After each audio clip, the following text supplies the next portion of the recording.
In this video, let's take a look at the A30 and the on-screen display. Remember, in order to see the on-screen display, you need to have the HDMI cable connected to a monitor or a projector in order to see the on-screen display. It will not show through the USB cable only. So let's go ahead and take a look.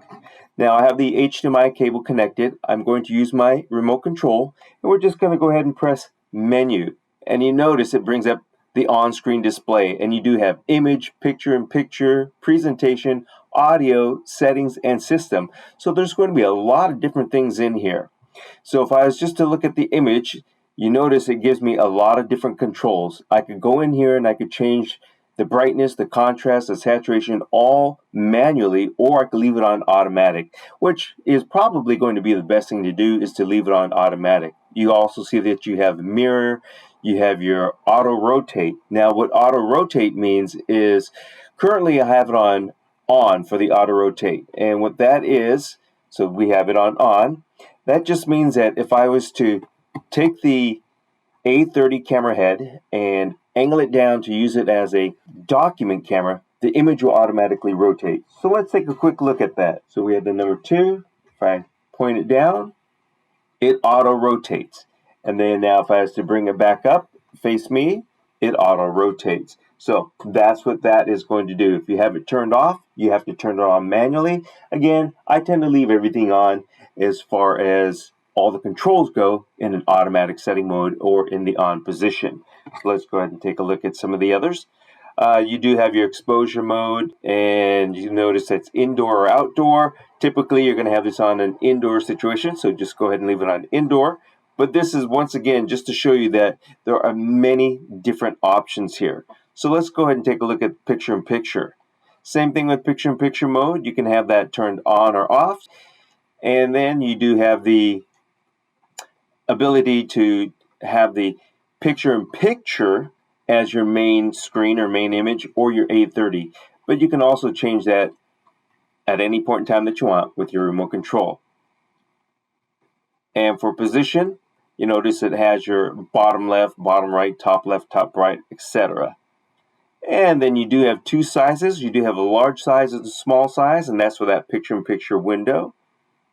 And here's another thing where you could start the picture-in-picture automatically or not automatically. Right now, this is set to off position.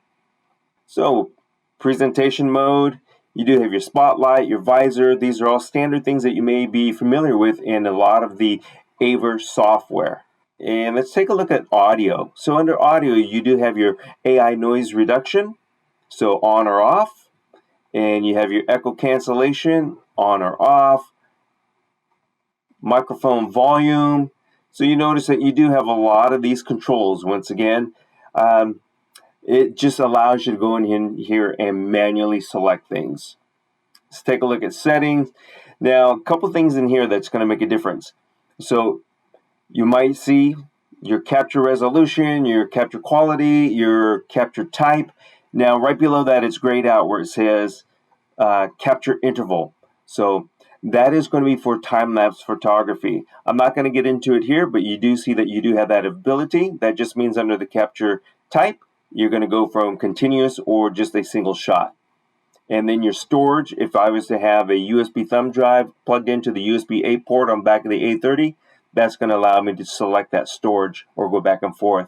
You also see that it has USB to PC. Let's take a quick look at that one. So under that, you do have it as option as a camera or storage. If you have it under storage, it's going to look at it as an external storage device when you plug it into your desktop or your laptop computer. So for the most part, I end up leaving this on camera because I'm using this as my webcam and as my classroom camera. But again, you do see that there are a lot of different functions in here. And under system, this is just going to give you your language, your output display. Let's take a quick look at that. You do see that you have your full HD, or you can go all the way up to your 4K. And as far as save settings go, if you have multiple different rooms or settings that you want to set up for this camera, you do have profiles that you can save it to.